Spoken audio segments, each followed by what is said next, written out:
Oh, you caught us dancing. What's up, guys? Come on. Yeah, at least I'm just glad the dollar bills wasn't flying. Hey guys, welcome into the podcast. We don't give a flip. We're resellers, and reselling meets humor. And the flips never stop. We are joined today by Apexjeff. We'll bring him in here in just a minute. I am Bob. I'm joined by my wife, who just walked off, Amanda. We are the Rocket City Resellers. And we're also joined by two of the biggest names in reselling games. Gulf Coast Pickers, Brian and Christine. Hello, guys. And also Mel and Sean, West Virginia Panhandle Pickers. How's everybody doing? How's your week today? It was good. What about you, Ryan, Christine? Everything good? Good.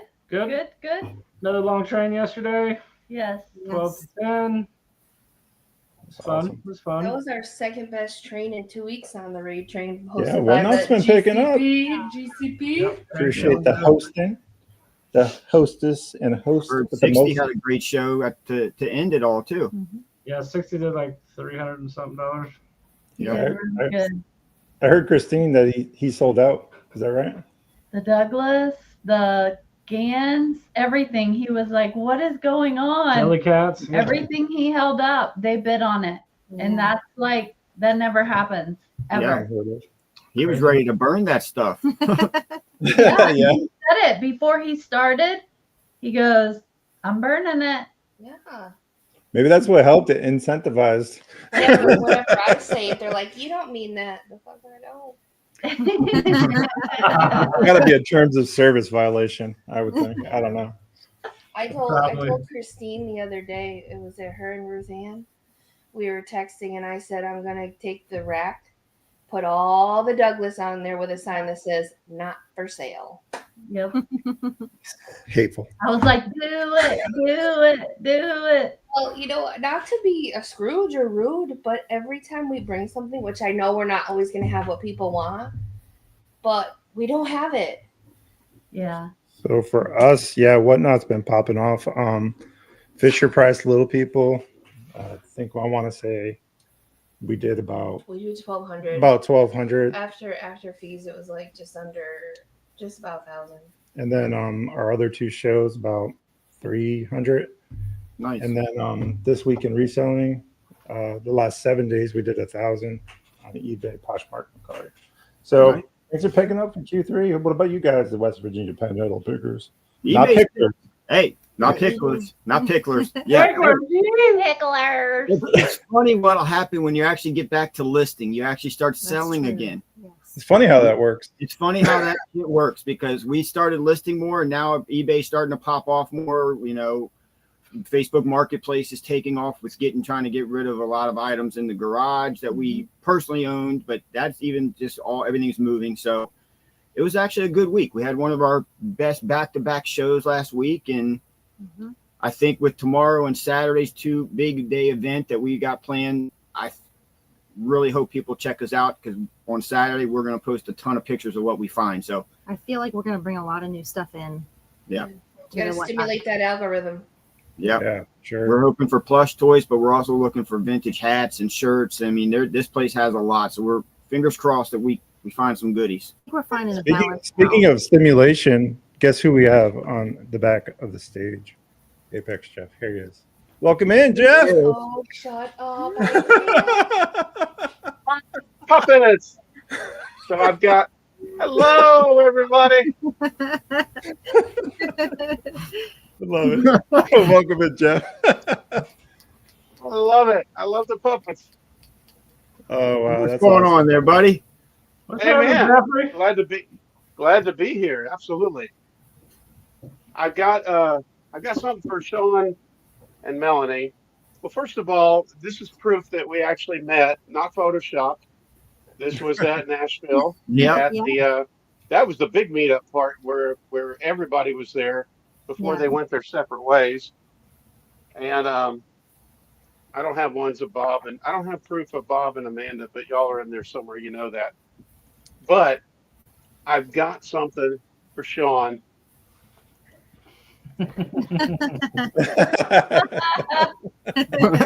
Can't wait. Surf's up, Sean said dude. he'd kick me off if I brought a banana in, and so I'm waiting to get kicked off. The this might be a PG-13 podcast because of this, but something wrong with the bulge part of this guy here. Yeah. Goodness. Yep. So is that peels up instead Hey, of surf? I'm glad you showed that because that way I don't have proof that I caused that when it gets here.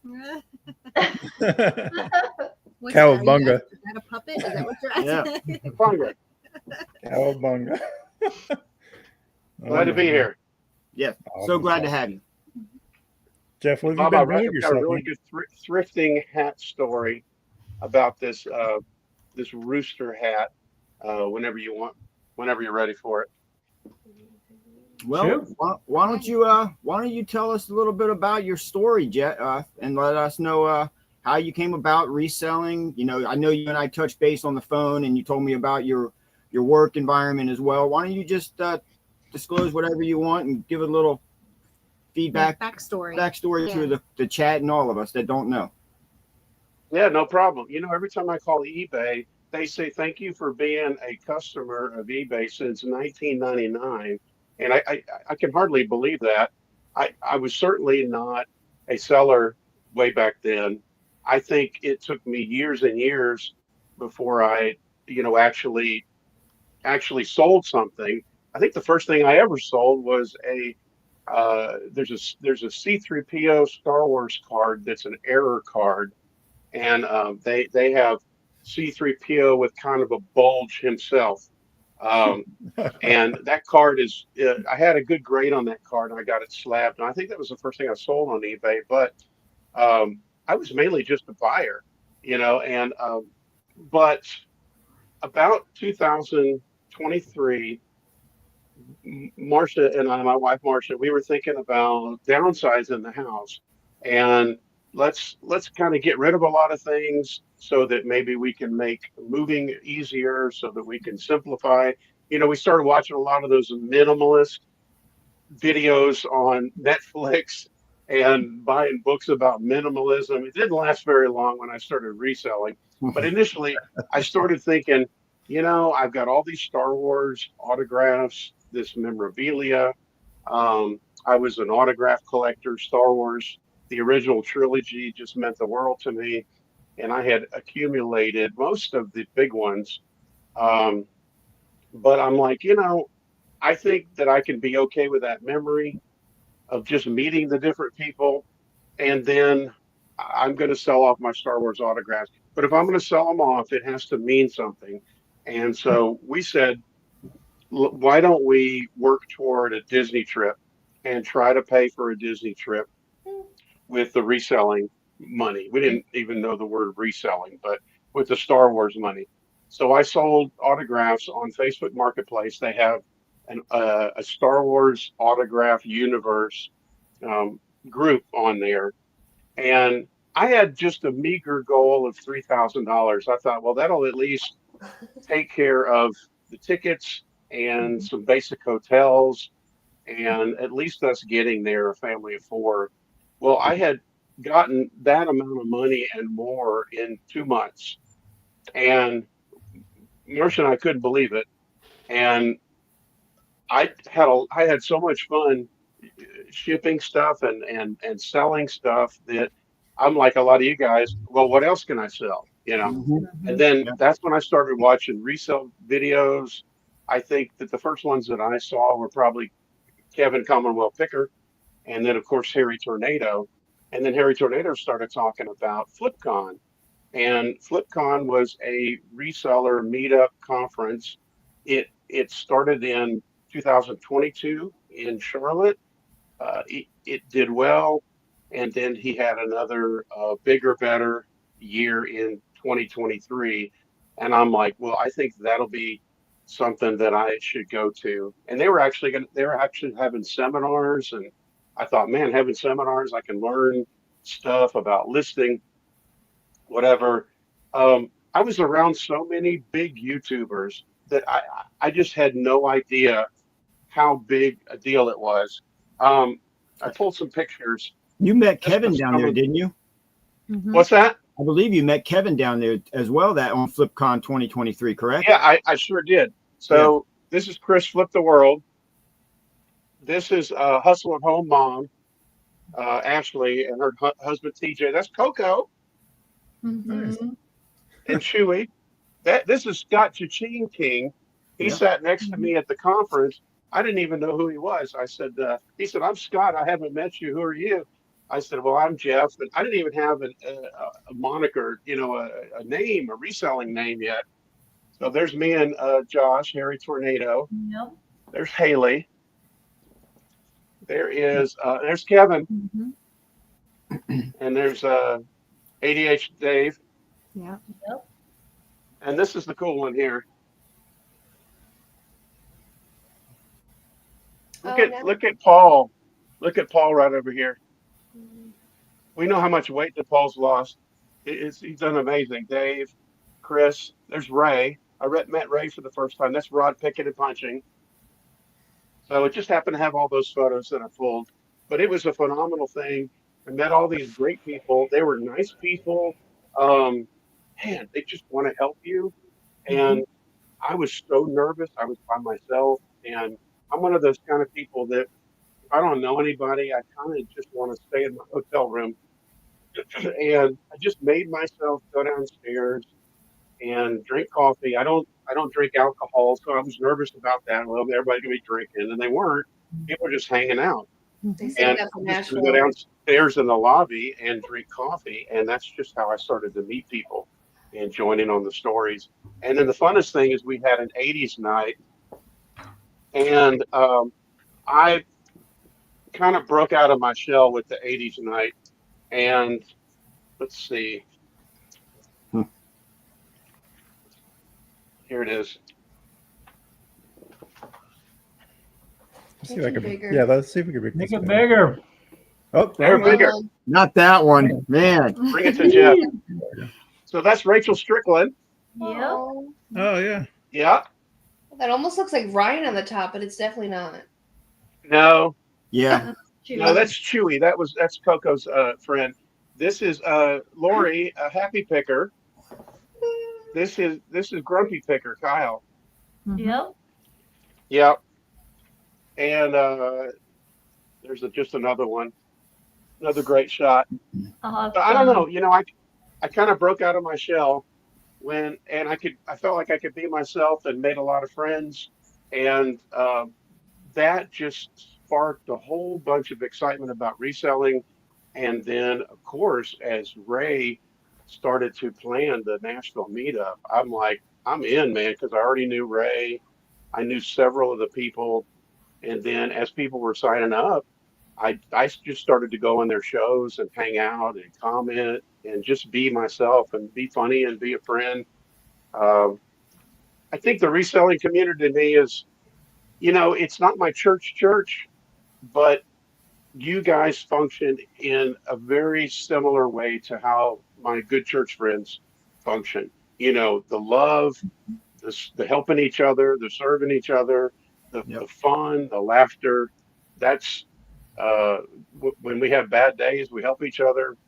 Yep. That's what it should be like, a good community. You guys are a great community, and as close to church folks for me as I have. Well, Ryan, don't So cry. I've always been kind of a hobby reseller and a part-time reseller. I happened to have a job at a major university that paid me full-time, so I didn't have to do heavy reselling. What started to happen at my job is I started to not have much to do. I worked remotely. I didn't have a lot to do. I was pretty bored with my job.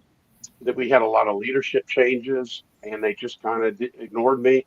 And so I just started doing eBay stuff in the gaps. and eBay and reselling and listing and photographing and sourcing just kind of became a almost an escape, but a movement into healthy for me.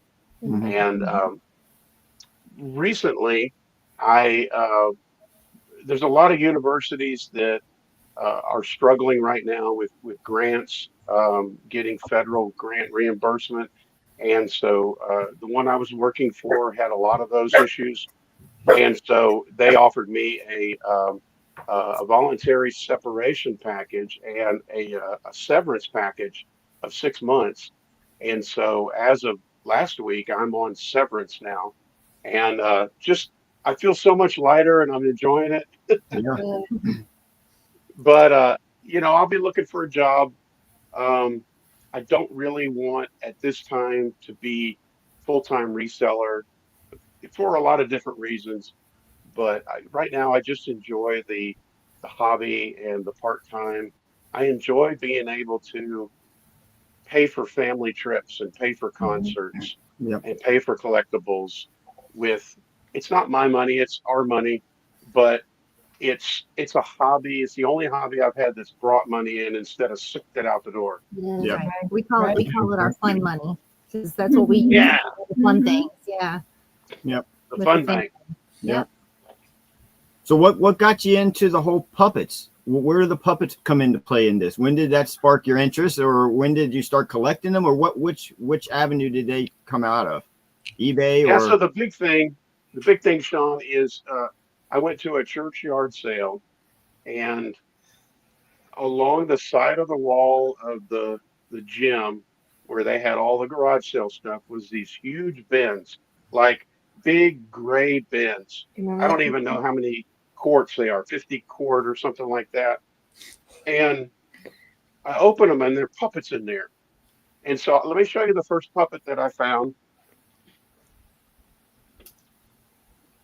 I love how Jeff has show and tell. This is awesome.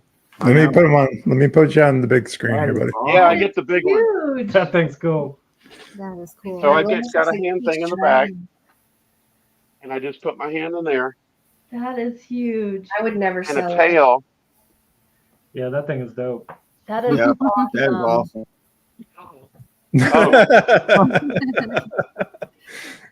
So I found this in the bin, and I'm like, oh, that's really cool. I looked it up, did the comps, and this was about $150 puppet. And I'm like, all right. I found another one that was $100 bill. I'm like, okay, I guess I'm buying puppets now. Yeah. So there were 12 bins full of puppets, vintage puppets. Most of them were from the 70s and 80s, puppet companies that have gone out of business. There was a whole bin full of animal puppets. There was two bins full of homemade puppets. So not only did this church ministry, the puppet ministry, did they buy branded puppets, but they also had some sort of group where they made puppets, and they're pretty good. Most of them are pretty good. Um, there was a whole bin full of parts, so it was arms and torsos and heads and Oh, spare wow. parts and arms, and I'm like, well, um, and so I couldn't fit all that in my car, and the guy said, "Hey, let me follow you with my trailer." Oh wow. So Wow. he followed me with the trailer to the house. It wasn't very far. I put him on the sidewalk outside, and I was thinking all along, how am I going to break this news to Marcia that I'm bringing home even more stuff? Yeah. I want to know her reaction. And I was thinking the same thing. I said, I bought something, and she said, I bet you did. What did you buy? I said, I bought out a church's puppet ministry. And she said, of course you did. For those that don't know think the- Marsha, she's great. She We is. met her in Nashville, and she's a sweetheart. How many of those puppets do you actually keep, or have you sold any of them, or do you keep all of them? Yeah, I sold a ton of them. Uh, the puppets that sell are the branded ones. Mhm. So anytime I'm in a plush sale, I'm usually asking what's the brand on that. I don't think there's any big, huge bangers for puppets. The range seems to be $20 to $60, with most of those being $20, $30 puppets. Um, yeah, I've sold a number of them. In fact, we're going to be taking a cruise next year, and we decided to dedicate all of the puppet money to our cruise. So when I first got them, the ones that I listed first were just the coolest. I tried to find the coolest puppets, the nicest ones, and one of them had 8 crayon. They were 18-inch crayon puppets. It looked like a Crayola, and there were 8 different colors. They were vintage. I would have liked that. There were no comps on them, and I just put $300 on it, and it sold within 3 days for asking price, and it sold to a guy named Puppet Man 1969. So the people who are buying the puppets usually are doing something with them. Children's ministries, recapturing their past. To your question about, by the way, for the 12 bins, I paid $300. So with the Crayola ones, I'm already in the money. Yeah. And so everything else that I sell now is just it's just cruise fun from here on. So I don't know. I don't pretend to be any sort of expert in puppets. I don't go back to having a childhood full of great, puppet stories and puppet time. And I mean, I love Mr. Rogers. I love Sesame Street. Yeah. But I didn't have puppets growing up. I just think they're cool and funny. And then I started collecting some weird ones for my collection. Would you like to see some weird ones? Sure. Oh, What's your favorite brand, Jeff, of puppet? The what brand? Yeah, Bob likes to pick up the Folk Madness ones. Yeah, Folk Madness are usually about $20 bill. Yeah. There's not too many bangers for normal ones, but I figure if I have a Folk Madness, it's going to be about $20. But those are good to pick up. They're real nice looking. I love the way that they look. Oh, this was funny. Oh, look at the eyes. I love the googly eyes. So this is a weird one that I just decided to pick up for myself. It's branded, but the tag is torn. These are handmade crochet. Oh, these are from Nashville. Bert and Ernie. I did. I brought these to Nashville. Yeah, we had puppet therapy. Those are in the lobby. Didn't you do a video with you doing a Bert and Ernie segment, right? I think we should hear that again for the audience. I might have. Let me see what else I got. Oh, Bob was spilling all his traumas. Yeah, I was recapping. Probably bought one of these from you guys. Yes. But that's the kind of cool stuff that I like to pick up. Funny, cool, weird stuff. You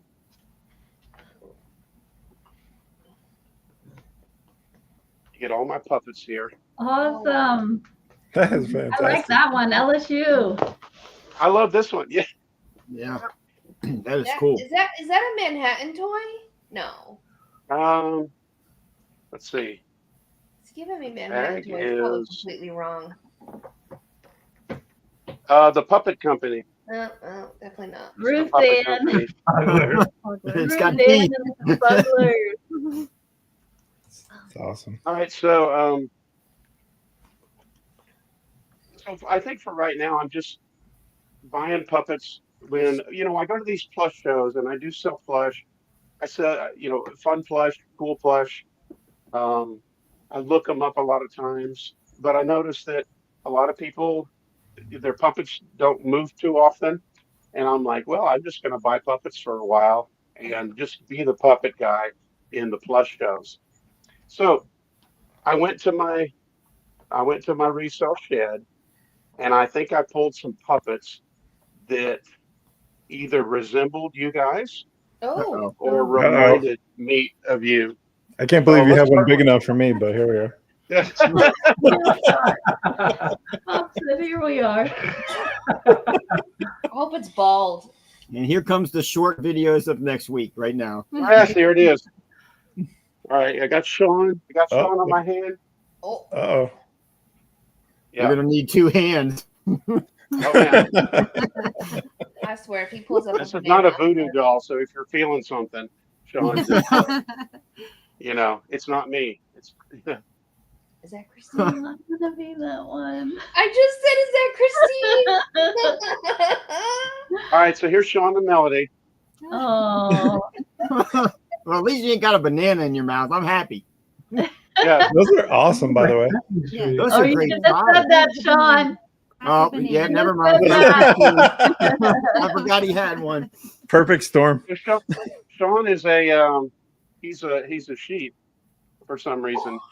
These were church ministry ones. So Wonderful. anyway, yeah, and Melody. Nice. I didn't have one quite like you, but notice the aged yellow eyes there. If you could see that. I'm gonna All right, that if mine isn't. let's do Bob and Amanda. Oh God. Why are you blue? Here we go. Now these would qualify for my weird puppets. Not that you guys are weird. I love you guys, but I'm like, okay, now these are homemade puppets, and I have no idea what the church ministry was thinking when they made these. Oh my goodness. Didn't the people with the aliens or something, they used to put the I foil? don't know. Yeah. They have the 10 foil. foil hats. Yeah, they And had they some use- foil. They Oh, used it's a basketball. They cut a basketball to make that, and I can't believe these haven't sold. Come on, why haven't these sold? Yeah. That is Anyway. definitely different. Yeah, and it's glued on, so I'm afraid to take the hats off. I may have to try, but these are pretty crazy. So that's Bob and Amanda right there. It's like a Dean Martin roast. There you go. All right. And then Ryan and Christine, Uh-oh. we're gonna go 80s. Yay, Just a second 80s. here. I better We're be gonna go purple. 80s. And I don't know if these will be a bolo, but they're really cool that you don't see too often. You remember Teddy Ruxpin, right? Yes. Teddy Ruxpin had some friend characters called fobs. And so this Oh, is that's gonna be Christine. Mm-hmm. Yay, I'm purple. I'm purple. Hey, we're back. Sorry. about that. Hey, not sure what happened. Yay. No, those are actually pretty Everyone cool. orange, perfect. I love it. I love them. I found this at one of my local thrift stores, and then I found this one. I bought it off of somebody on their Whatnot show, and Oh. so I got them. They're about $60 each. I think is what do I have them for? I don't know. I might have the pair for 80, but I thought they were really cool. So. Yeah, they are. Mm-hmm. Hey Jeff, I had a question for you. We lost you, and we ended up coming back. Can you show ours again? We missed that. Oh, you want to see yours again? Did you guys even know we were gone? It booted us. Yeah. Yeah. Yeah, Ryan I was said, like, where where'd did they go? We're not offended. We just got booted. I was just horrified. Stop So, clicking. Maybe that's the problem. He keeps clicking stuff over here. well, I'm bringing Jeff in and At least you didn't click end stream. Yeah. All right, Bob. Here you go. out. Is that because he's a conspiracy theorist? Great. I love it. Get me out of here. Amanda, do you see you have brain damage on yours, right? I'm taking a Hey, nap. you need to refer to her by her new name, Outlaw. Thank you. There you go.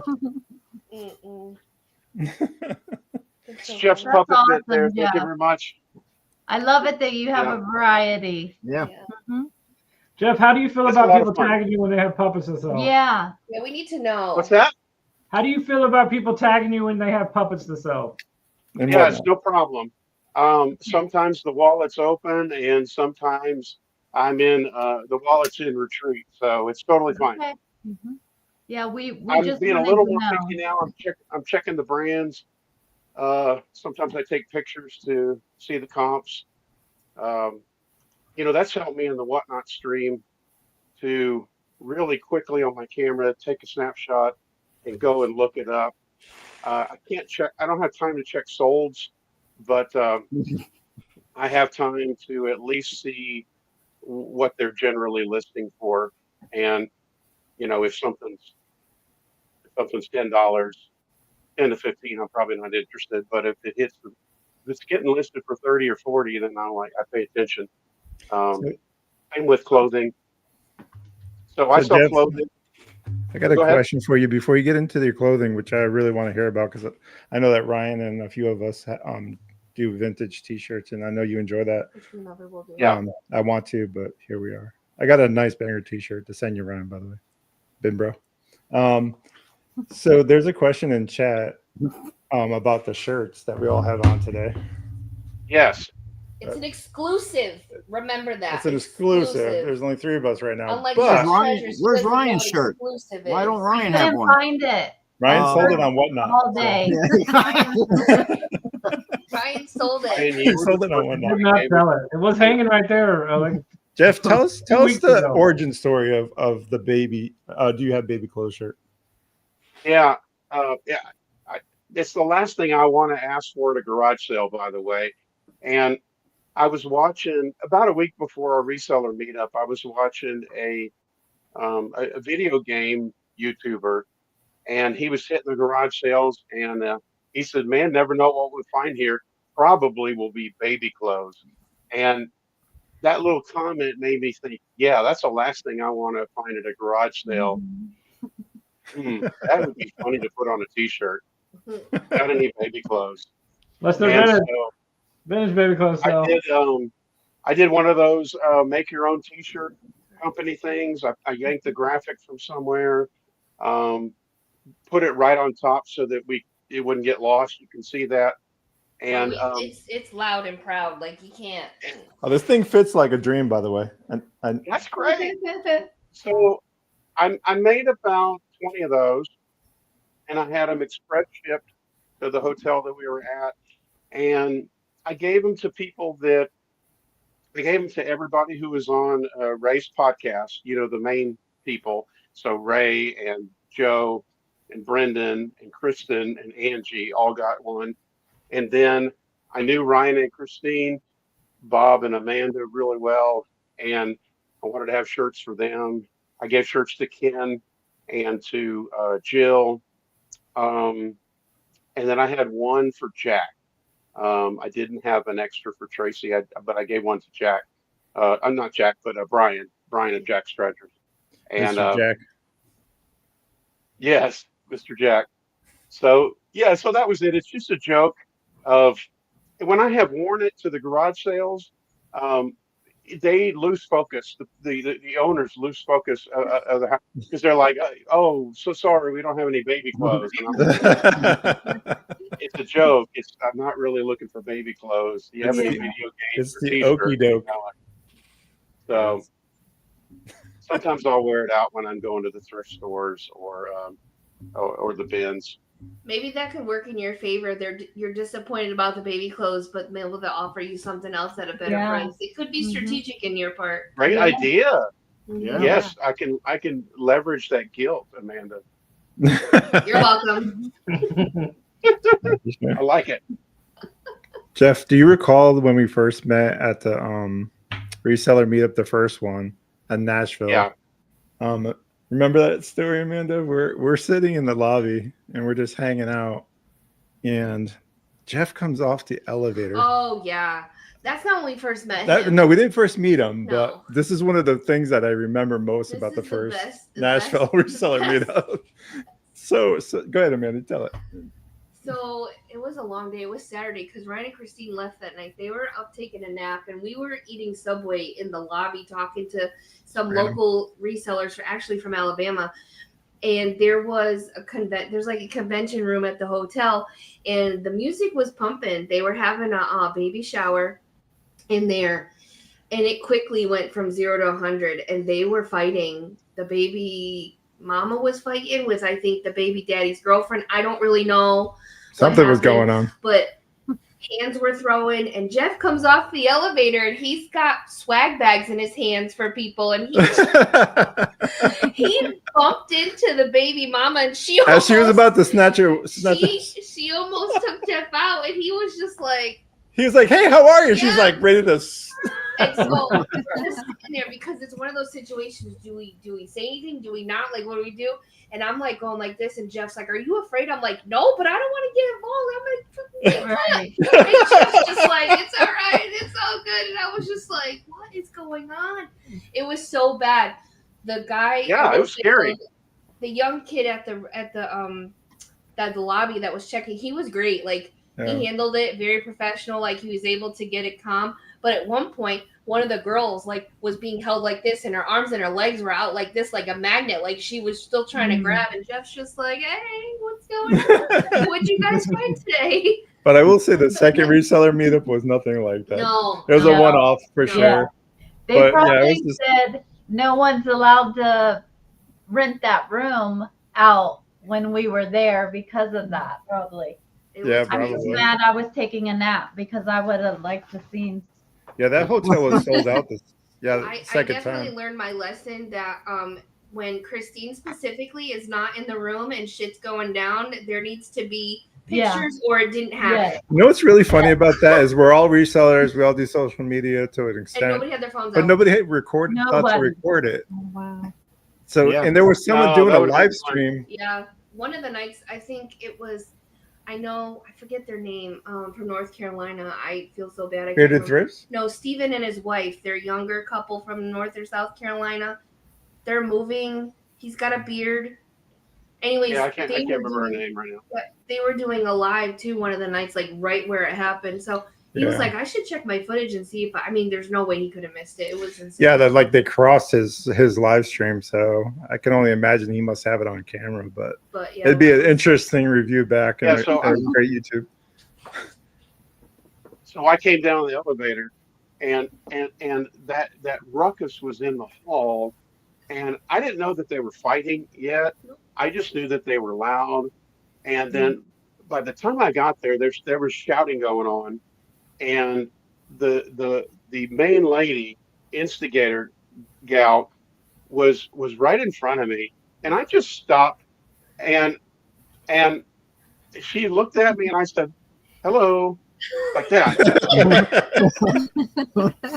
I didn't say "excuse me" because it's not "excuse me," it's "excuse you," and that's just an annoying little pet peeve that I have, and I'm like, "Hello," and she just lit up. She said, "No way, you don't hello me. You're supposed to say excuse me. I say excuse you." And I was like, "God, man!"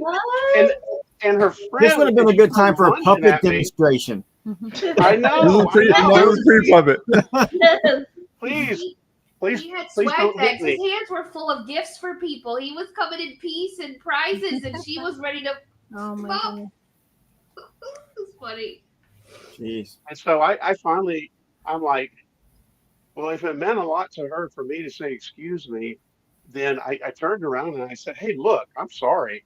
And the manager, or the guy, the young man, told me that he kind of put his hand on me and said, "Just go, just leave. We're taking care of this." So yeah, wrong time, wrong place on that one. Yes. It's like ingrained in my brain. Well, and for us, it was so like slow motion with you coming off the elevator, I was the like, pivot, and it was just and you're just like, "Hey, what's going on?"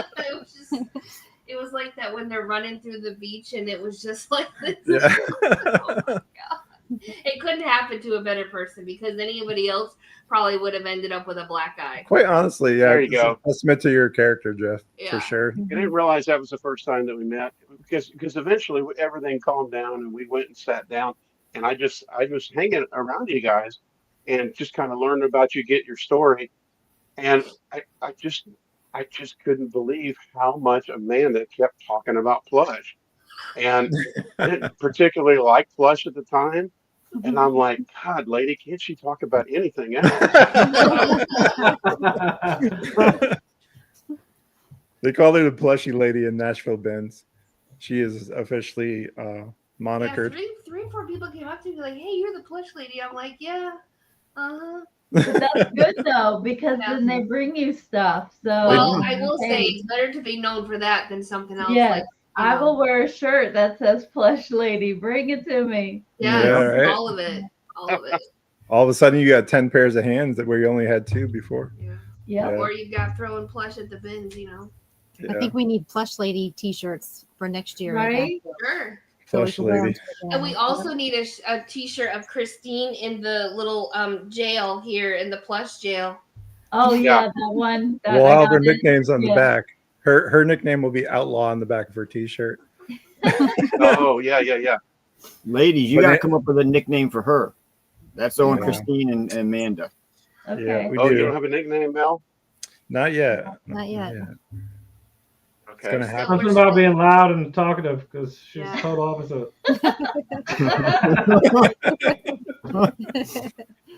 So the thing I most noticed at the last meetup, and I have a theory about this, is I use the CPAP machine for my sleep apnea. And I noticed when we went downstairs that over half of the crowd down there of resellers had the CPAP lines on their face. Yes. And I remember that Grumpy Picker was so agitated because he had forgotten his CPAP machine, and they were trying to get it express FedEx Express next day, so that he could have it for the hotel. And then there was another guy, another big reseller, who said, "Man, I'm having trouble with my CPAP machine." He says, "I didn't bring my distilled water," and he Too bad said, there's "I'm not a raw program in dogging the it, parking man. lot. I'm raw dogging it, man." And so my theory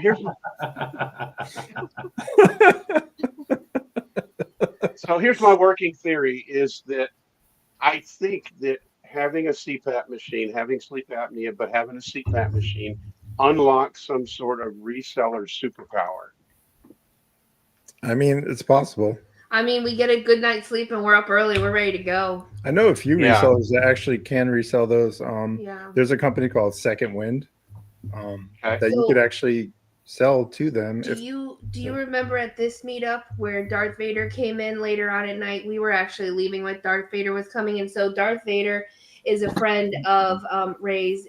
What's their name? Skip and Jenny. Skip and Jenny. That we met them at the bins before we had even met Ray. And they actually find CPAP machines at the bins and they clean them, refurbish them, and they sell them. So I guess you can find them at the bins. It's not common, but not uncommon either. Like, you know what I mean? Like it's You have hit or to miss. go through a broker because it is a medical device, so you can't But just sell why can't you medical resell devices. them? But you can do through a Yeah. broker. I found one at the bins, tried to do it, and they didn't even want it because it was too old and crappy. Yeah, depends on the Yeah. hours too. So there's a way you can go into the settings and check hours. But yeah, that's kind of interesting that you think that's the superpower, the key. The key. Oh, if you snore, get checked, get that sleep test, and Yeah, then sure. your reseller might level up after you get it Life dialed hack. in. Life hack. The life hack. Thank you. Brought to you Thanks by for the- Apexjeff. If you don't have sleep apnea, you wish you did now. So Jeff, what's your most favorite item in your collection? Not just reselling, right? Because you started as a collector. What would you say is that Oh. like apex? No pun intended. I guess pun Oh, I intended. need my coffee. Thanks, Mel, for showing. Favorite item in the collection. So as far as video games, I go back to my early drivers Atari, and I collected a ton of Atari. I recollected my kid collection, and then I went for some of those games and bangers that I had never seen before. Um, and then I had switched as a kid to ColecoVision, and So after I got done with Atari, I sold off most of those except for my favorites, and I just started collecting ColecoVision. Again, I made a list of the cartridges that I remember having as a kid, Burger and time. then yeah, Burger Time. Uh, Boy, the Donkey Kong and the games were so arcade realistic for the time, and they were a huge leap over the Atari. But just getting to recollect and reconnect with childhood when it comes to video games. I don't even need to play them. I love getting them into my hands and having them, and then I can let them go for some reason. Sometimes I would just rather I'm sell like them off. that too. Mhm. Yeah, Maybe it just brings up a memory and you're happy with that. yeah, the chase also. So Yeah. having the chase, finding things. They don't have to be in the wild. I don't mind buying them on eBay. Um, but it is fun to, travel to video game stores and find new cartridges that I've never played before. Um, so that was a big phase that I went through. But I would say that my Atari stuff and my ColecoVision stuff, although it's not huge valuable, I think it probably means a lot to me. I was thinking about what's something that's missing from my collection that I would really like to have now. The movie Tron for me, which came out in 1982, it means the world to me. I was 10 years old. I had my birthday in July. Right after that movie came out, we went to go see Tron. Man, it was the heart of video games. It was the heart of computer graphics, early computer graphics. Um, that movie just blew my mind. And so I I had a little bit of the toys. I had the figures. They're done by a company called Tomy, Tomy, Mhm. and I think what I want to kind of move toward is slowly collecting some of those toys back. Do you I hear that, don't need to people? be. You find it. There you go. I'll buy them from you. But Do they're you have pretty. do you have a list of things that you want to find, like that you seek out, and like it triggers you to, oh, that's on my in search of something from your past, or just something that resonates with you? Because I know we do that too. Like when we're out to bins or whatever, it's like, oh, I've been looking for that. Sometimes we'll be talking Yeah. about something and we'll just, I bring mean, it out to existence. jelly cats are everywhere here. They just fall out of the sky. Or you just ask for them and they just, Or in the streets. or in the streets, and you Mhm. punch a baby Yeah. or whatever you have to do. I almost said punch a fat baby, but that's not cool. So yeah, No, those are special things to me right now. Um, it's fun to have some arcade video game. I've got a couple of my video games set up, Pac-Man and Miss Pac-Man. These are the arcade one-up. They're called Partycades, and they have multiple games on them. But I went through an arcade phase as well, where I was getting to recapture a lot of those. Mhm. Do you I know that you go to McKay's. I saw that recently that you got that cassette tape lot from McKay's. Do you utilize McKay's to offload stuff? I know there's another reseller that we'll be talking to shortly in the next couple weeks who goes to the bins, sources DVDs, brings them to McKay's, and utilizes McKay's credits for stuff to sell or even for their own personal collection. Do you use McKay's in that way? And for those of you who don't know McKay's is, can you tell people what McKay's is about? And just imagine a half-price bookstore that's 10 times as large and also carries video games, electronics, toys, board games, uh, comics. Just amazing, huge. And we have we have two here in North Carolina. One is in Mebane, which is 40 minutes from me, and then one's in Winston-Salem, which is about an hour and a half. And then there are several in Nashville. But it's a fantastic place to go and trade stuff in. I don't like to deal with consoles very much, and sometimes the low end video games. I'll list the bangers or the better ones on eBay, and then I'll take the rest of it to McKay's. I usually get that stuff for pretty cheap. I kind of found that I don't like to resell electronics. It's stuff that I have to test and clean and fix. I started doing that like with VCR DVD combos and made good money on that stuff, but I just lost the fun of it. And so it's a good way to unload something that you don't like to resell anymore. Sometimes I'll take a look at, well, what's slow right now? What in my hard goods on my hard goods shelf or electronic shelf do I just not care about it anymore? And most of the stuff in my shed, I've already made money. The clothing bins, the hard goods, the golf clubs, the puppets. If that shed burned down, or if we needed to move quickly, I could liquidate all of that and feel like I'm winning the game still. But sometimes I need to go through my inventory and go, all right, let's thin out the ranks, and that's where McKay's is really good for me. And then I'll take the cash sometimes, and then sometimes I see something like like Switch games sell really fast, so I know the good Switch titles. If the prices are not jacked up, then I'll pick up a handful of Switch games. In my most recent trip, I went over to the cassette area, and normally they got one or two that I picked up, but I think somebody, maybe one or two people had unloaded their collections, and there was I bought 170 Yeah, I saw cassettes. that. Wow. Yeah. So Yeah, it was amazing. A lot of them were, metal, rock, classic rock.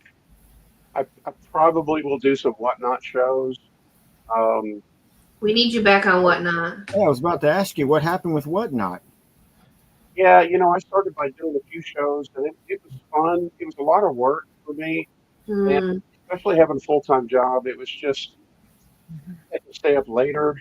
Um, I can't just do a show at 6 p.m. when I get home a lot of times. You kind of want to hit a show when more time zones are there. So, and I get up early in the morning, and so that's something that slowed me down a little bit. Is I don't I don't want to add this thing on when I've got the eBay going, and I don't want to have to stay up later for these shows. Um, and then the shipping's a lot of work. So uh, It you is. gotta hustle. You gotta hustle on the front end or the back end or the middle. And my hustle is usually on the front end with sourcing and with listing, and then I'm kind of done with it. One of the things I've been using recently, we can maybe transition into clothes in a second, but as I've learned more about clothing from good podcasters, from people like Tech and Sports and Reselling Greatness podcast, Daily Refinement, I started to learn men's clothes brands a lot better, and I'm getting better at finding stuff. Tech and Sports has come out with something called BetterLister.ai, and it's a subscription thing, but I upload my pictures. If my pictures are crooked, it will fix them. Um, I assign what pictures I want into a SKU, and then it will use the AI, but it will use also the knowledge that people on Tech's team have had with clothing for decades, and it will price things for me. Nice. It will give a great title, and it will do all the specifics that it did. And so that's something I've been using recently to help me create better listings. Um, and then I can make any edits that I want, and then I hit publish, and it goes straight to eBay. From that point, I usually will take an afternoon, and the listings that I upload in the morning, in the afternoon, I will push them through Vendu, and I'll do my cross listing. So today I uploaded 21 listings. I pushed through my clothing backlog here, uploaded 21 listings, and then in the afternoon I started doing the cross listing. I'll have to finish it tomorrow. Can you tell us how cross listing has affected your side hustle? We'll call it your I'm hobby. real careful to add on extra things, and of course, I heard about how cross listing was great for different people, and I'm just like, man, I just don't have time for it. And I think probably it was Deanna Alestra at the one of the reseller meetups that was talking about Vendu, and I called her on the phone and talked to her for a little bit, and she just gave me some advice on it, how to start it off, how to try it.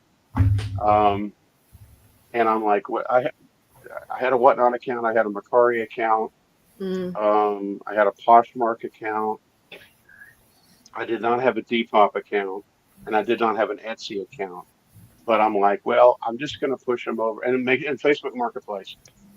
And um, it was a little clunky getting it figured out from the beginning. It's a lot easier on Vendu to import rather than to do a from scratch listing from the software, which is what they recommended.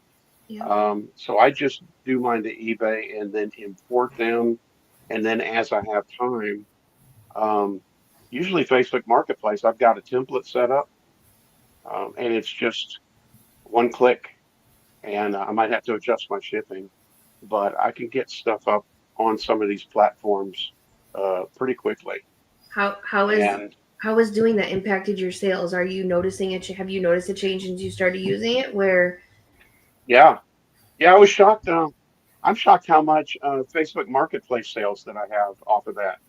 I think that's the one that surprised me the most. Uh, some Macari, some Posh, some Depop. Um, but yeah, I started getting all these messages from about items on Facebook Marketplace, and of course, those are usually cash deals.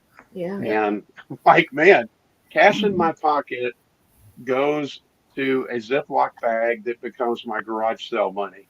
So it's very rare that I have to go to the bank and withdraw money from my reseller account. I just sell stuff on Marketplace, and I put the cash in my wallet. I put it in my Ziploc bag. And I heard you guys, Bob and Amanda, and then especially Krista, Kristen Rural Squirrel, talking how much Etsy has been a help. And as I started to get into you Plus, just made a sale on Etsy just a second ago. did you? As I started getting into Plus, Kristen and Brendan said, just put all your vintage there, put all your plush there. And I'm like, okay, I'll start with that. And then you told me, Amanda, you said, just keep feeding it, and then it will start feeding you. Yeah. And I found that to be true. So I think it took me about 2 weeks to get my first sale, and I just kept feeding it. And then all I do is cross list to it. And it's like it woke up at some point.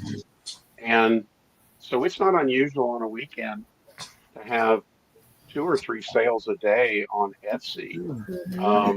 I put all my vintage T-shirts on there when I get ball caps that are above the 20, like the $25 mark. I'll put those on there. Now, do ball caps do well there? Because I've been trying to find a spot to do some good ball cap shows other than just Whatnot, because I know I have some pricier ones. Do they do well on Etsy for you? They have to be vintage. Not as well as the plush do, but you know, if I've sold 10 or 15 hats on there, it's great. It's 10 or 15 hats without too much effort. So what I've noticed about Etsy is average sale price is higher. You don't get as many sales on Etsy. Well, you still get a lot, but you don't get as many as eBay. But the average sale price is higher, so you're actually getting more, and their fees aren't terrible. They do charge a listing fee of 20 cents. It's a little uncomfortable at first when you're kind of pay to win. But it's not horrible. but it will feed you if you feed it. So like Jeff mentioned, Kristen Rural Yeah. Squirrel told me, she said, Jeff, do whatever your price is for eBay and all the other ones. Mhm. And then when you get to Etsy, jack it up 20%. Yep. Absolutely. Absolutely. I think that was about Yeah. 20% of our market last year. Yes. And, so And so I'll usually just raise my price a few dollars on Etsy, and it's shocking. They'll pay it. People we just say, recently sold a plush that we paid 25 cents for. It was a Jayco trailer advertising plush on Etsy for $55. Just random, right? And we've sold Yeah. for those of you who are 80s babies, we had terry cloth plush, like a towel. We have sold Multiple. countless terry cloth plush on there over hundreds of dollars. Yeah. I sold I tell you all the time, don't buy Beanie Babies, but I will buy the TY Ploofies and the Beanie Buddies. The bigger ones. The bigger ones. Yeah. And we sold a TY Ploofie with a swing tag for $175 on there. Wow. It's just crazy, just what people will pay and what they want. And it was comped fairly, and it sold. Bob was in Greece when it sold, and I was like, holy shit, like, is this real? Because at that time I knew how to do Etsy, but I was like, oh my god, is this real? Like, is this really happening? Because usually when stuff like that happens, he's here and I'm like, no, he'll be like, no, it's BS, or no, it's just an offer, like, don't freak out. And I couldn't believe it. Yeah. So I was able to pick up about 50 Cabbage Patch dolls at another church yard sale, and man, most of those sold on Etsy. There was a few that sold locally on Marketplace, but all of my vintage 80s ones sold on Etsy. The more recent ones, the 2000 ones, those are still sitting up there. But I paid $0.25 a piece, and Wow. I sold a lot of 8 recently for $60. So $4 turns into $60 plus shipping. I'll take that all pretty good. day. Yep. Church sales, you can't complain.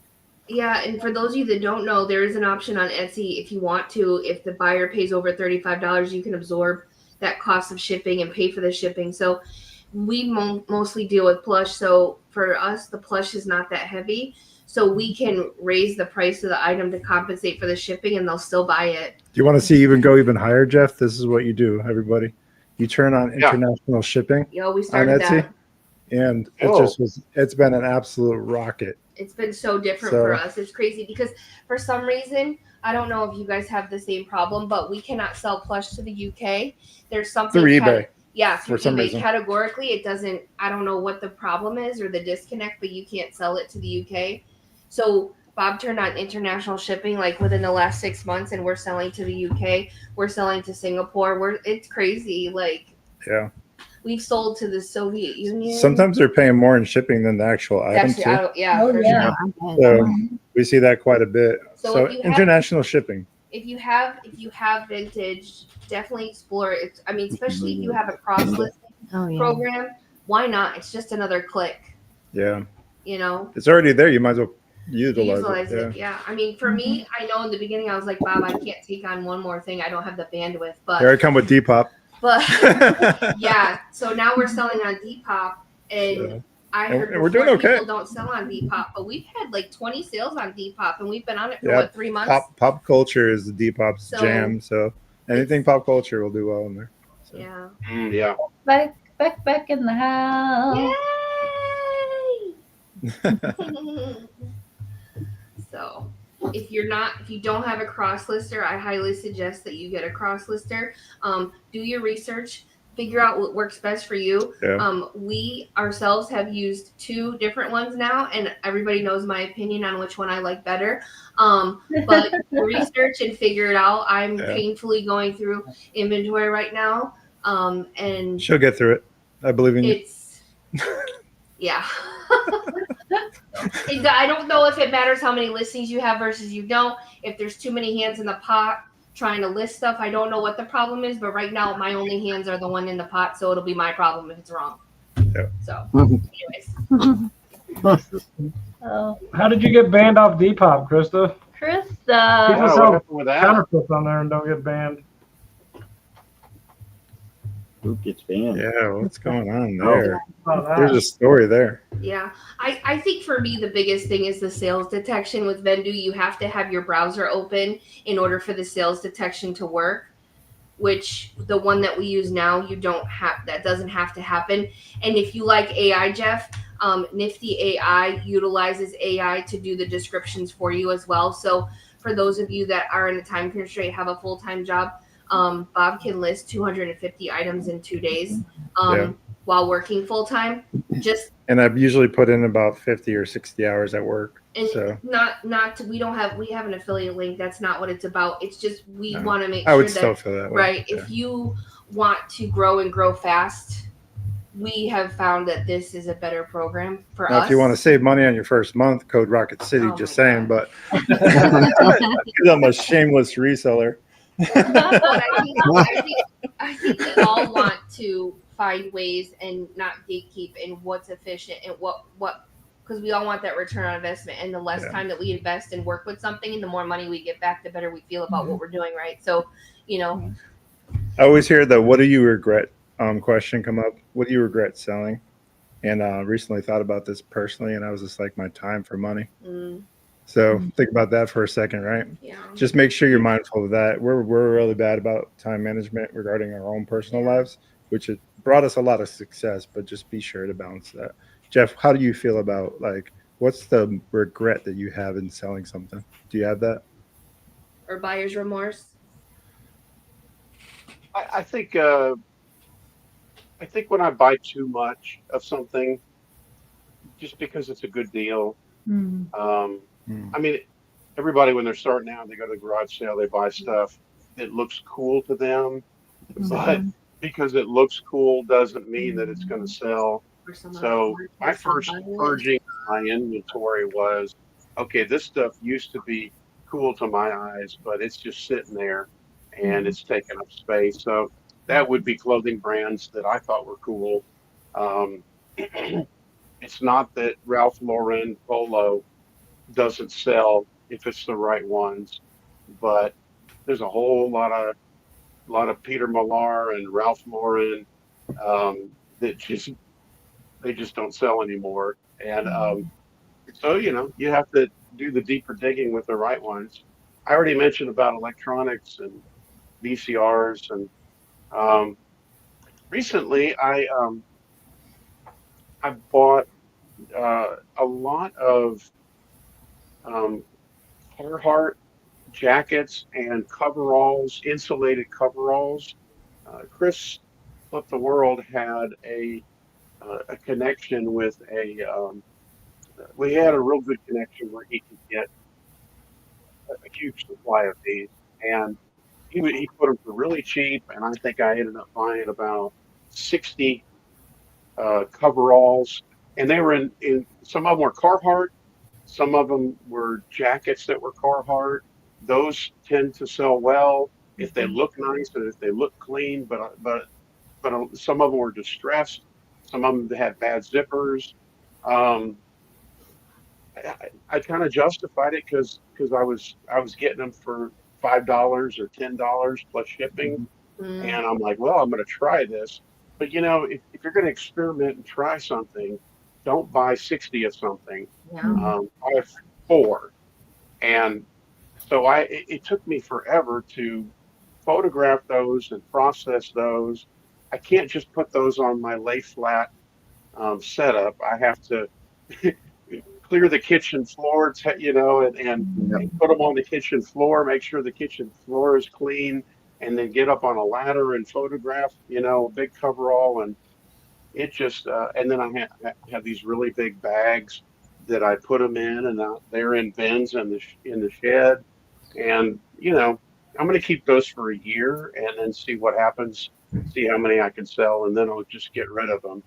But I get so excited that I have money and that I have the power to buy in bulk, that sometimes that can get away from me, and I just buy too much. Yeah. Oh, We've Bobby. all been there. Mm-hmm. Yeah. I will say though, when we went to the bins on Saturday this past weekend, you guys have seen the car. You have seen that we can't get out of the car, in the car. We only got, and I say this, only got 4 moving bags of push Self-control. this Self-control. time.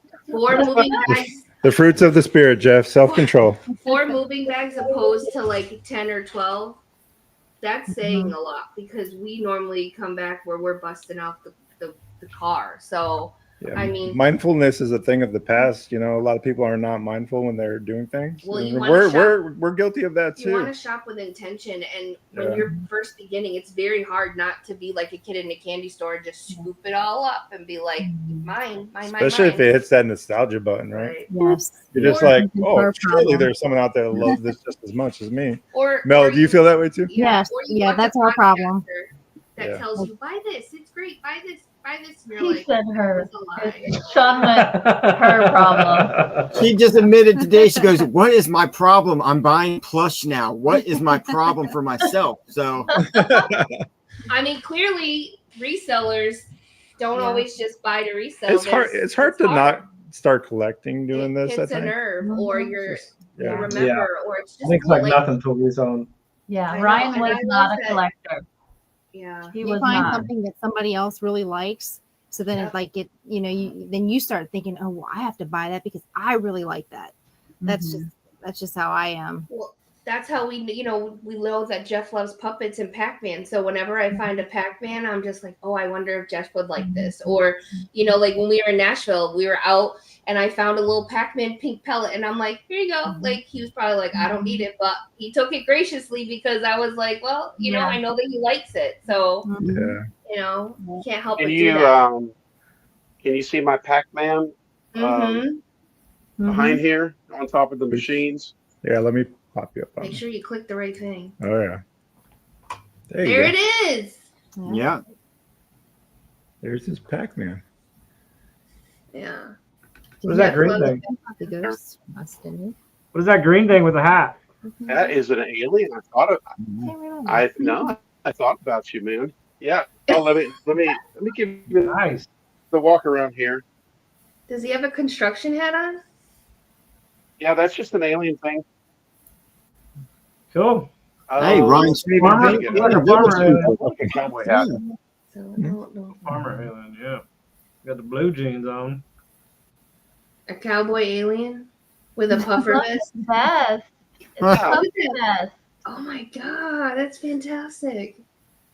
Alien fresh jerky. It says alien fresh jerky. I Promo can't remember plush. where I got this from. Yeah. Yeah. What I is think it? I need to try that. Is that like an actual brand of jerky? Must be. Yeah, Love that. I've seen that Best hat before. ever. It's the best hat ever. You should See, wear that I- with your baby shirt. Yeah. Yep, with the baby shirt. Mariachi. Did I get this from you, Christine? No. I It looks think like a No. little people. I didn't. It says Mexico Lindo. Oh. So there's a few. So one thing you guys don't know about me is that I play trumpet. I might have mentioned that I play trumpet. I played through college, and then I played. I play actively in the church orchestra. We play about once or twice a month, but I was actually in a mariachi band in my Really? high school. What? You And should play so I the sang in trumpet with Spanish. Chris. I did the gritos. I played my trumpet. We memorized all of our music. We didn't have sheet music. You just memorize it in the mariachi band. The high school that I went to was about 70% Hispanic, and they had an extensive English as a second language program. So people that were first generation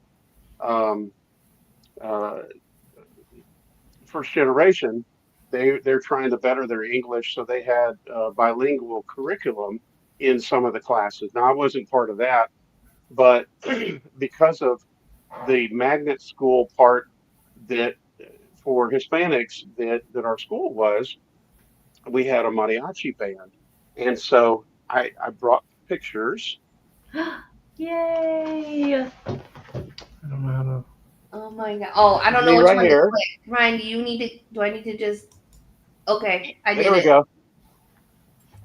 So this was a little side mariachi that we did, Mariachi Tesoro, and that's me right there. That's awesome, then- Jeff. That's And cool. then this is our high school mariachi. We were the Travis Rebels, and so this is Mariachi Rebeldes del Sur. We were the rebels of the South. And That is awesome. awesome. This is a picture that my grandmother had, and I photocopied it, and she put a little button by me. Let's see. So I'm right here, and my grandma Dobbs put a button there so she would remember that that's me right there. Oh, that is so This cool. is in Texas. That was in Texas, Austin, Texas. I grew up in Austin, Texas, and yeah, man, it was a lot of fun. Nice. I was in marching band and I can sing in Spanish, but I will not sing in Spanish at the moment. Maybe at a different time. Maybe at the reseller meetup. Are you fluent in Spanish? They will do some at the East Tennessee meetup in September. We'll have some karaoke. I could do some. Maybe. How does your wife feel with you taking on the reselling business? Is she right beside you at times, or does she sort of distance herself a lot? Or She does have an eBay account. She sold a couple of things. She went to the Nashville meetup, and when she got back from the Nashville meetup, she said, "Now I understand. It's like your church. It's like a community." So all that stuff I said at the beginning. And she said, I get it. I get it why it means so much to you, because everybody I met was so wonderful. She said, she doesn't resell. She just is happy that I'm happy as long as it doesn't take the whole house. Right. So I've got my resell room here that I've tried to make into a place that's fun for me. And then I have my resell shed.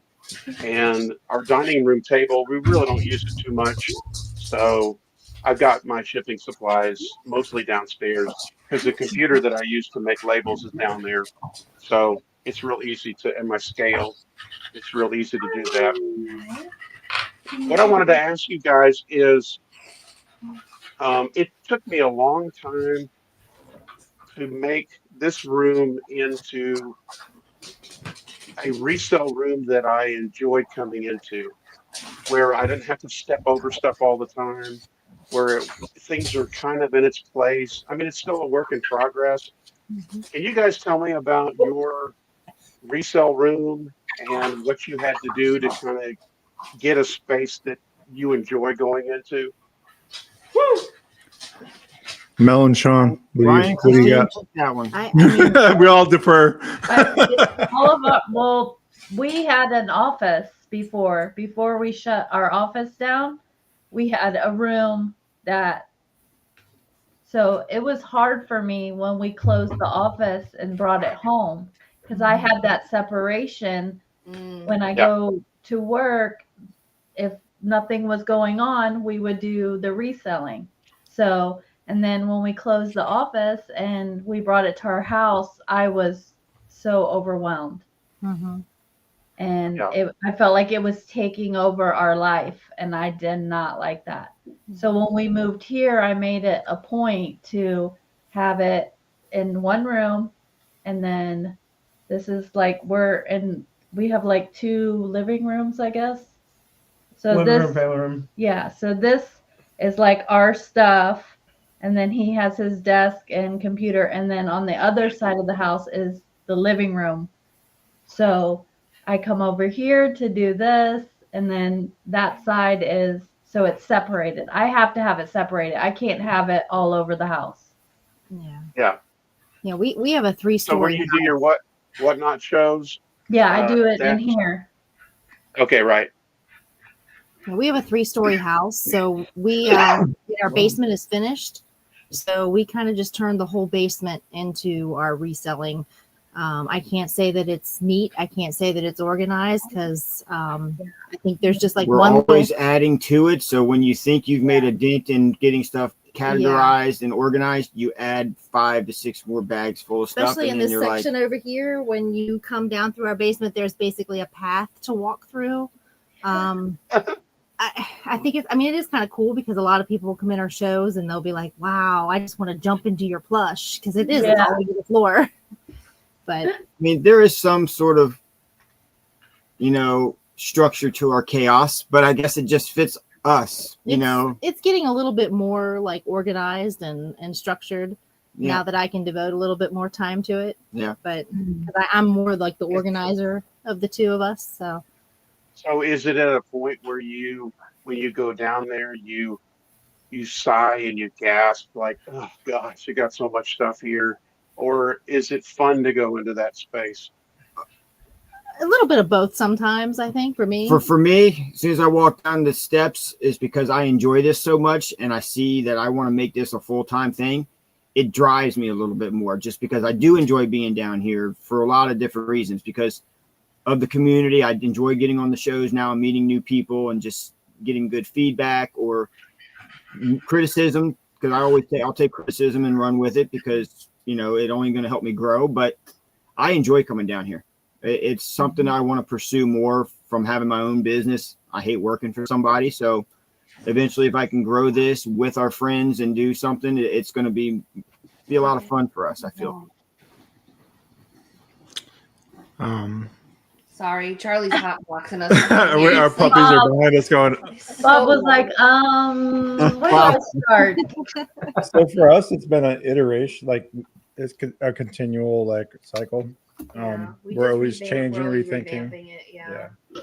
So, but this particular room we've set aside. This was my old office. We can converted it to a podcast. Yeah. It's also a bit of a gaming room for Caleb too. We have a PlayStation 5 and some older consoles and stuff like that. He's got quite the collection of video games. So records and all the things. But the whatnot room, obviously plush collection. Yeah. But the whatnot room became the whatnot room because we needed the space. So, I mean, we're lucky to have 3 bedrooms on this side of the house, also this office space. So we told Caleb he could have the other 2 bedrooms for his, and we took the master suite on the other side of the house. It's like a handicap in-law kind of room. So anyways, we took that, and that's where we do all our whatnot shows. And what's great about that is the door closes. And once the door closes, it doesn't have to open until we go back in there. Yeah. There was a point in time where this room that I'm in had baskets and baskets and baskets of plush, along with our sunroom and the whatnot room. We've gotten to the point where we can put all of our baskets in the whatnot room of plush and close the door and don't have to worry about it. When I go in there and it's loaded with baskets, my instant thought is, son of a, I got to move all this to do a whatnot show. But I will say, because we're doing a different process with listing, we are going through it quicker. On average, we're selling through quicker. Yeah. If I can solely commit to just doing photographs, I can do 3,000 photos in like 3 days. And that's probably like 1,500 listings because I usually take 4 to 5 photos for each item. So I think for us, it's nice that the door closes because before, and I've said this before, where when you work from home and you do this from home, you feel not really necessarily a slave, but you feel like you need to continue to do it because it's there and you feel guilty for not doing it. So now that we can kind of shut the door, that part of it's okay and good. So it's not as bad. But when we have that room cleared out of, when we're moving stuff around, and the whatnot room is just a whatnot room, and I walk in there and I see there's sense of pride for sure. There's a pride to that because it's a lot of work, and I think people appreciate that and whatnot too. A lot of times when they see what we've done in there, they're like, "Wow, this is amazing! Your organization."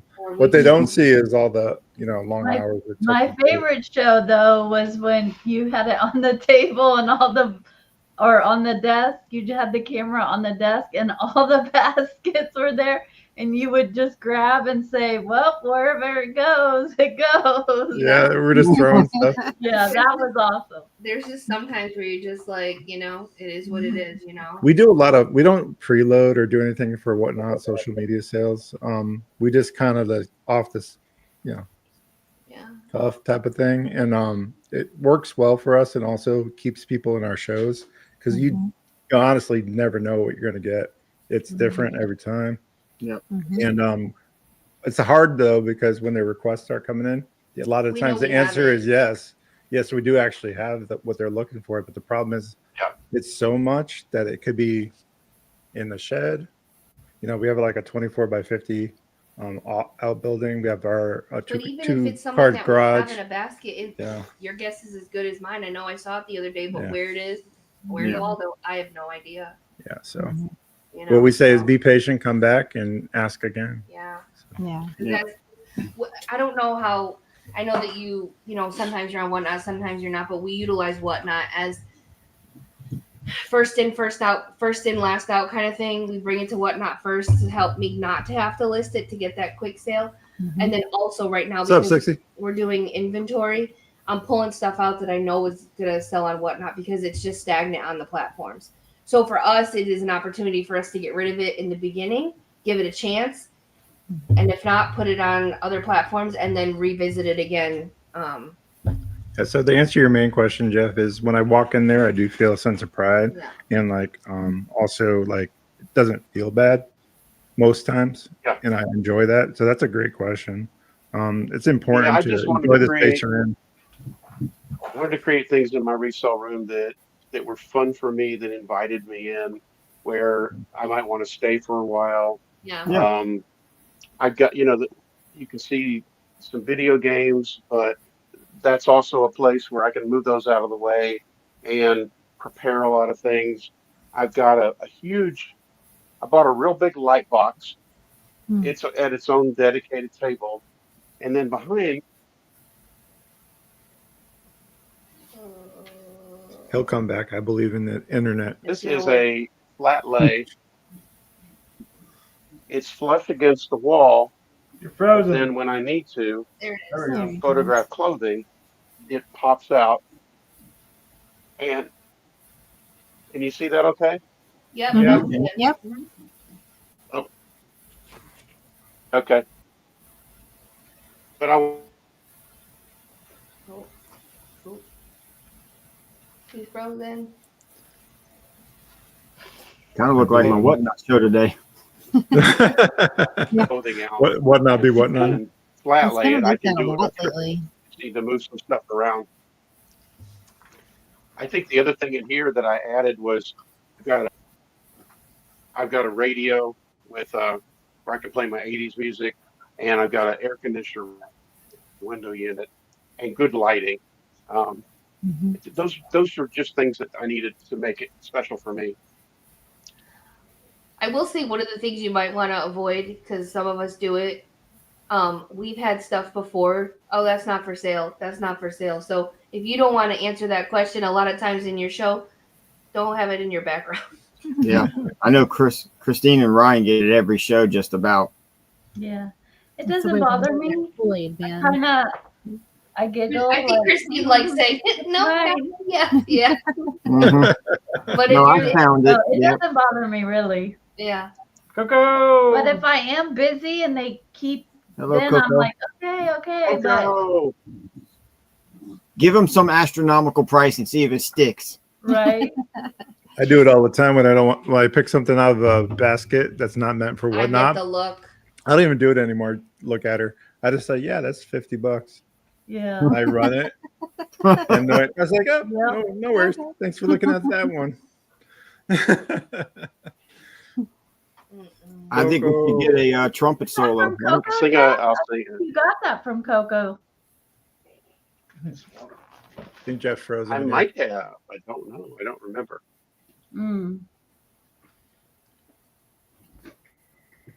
He's like raising his hand. There he goes.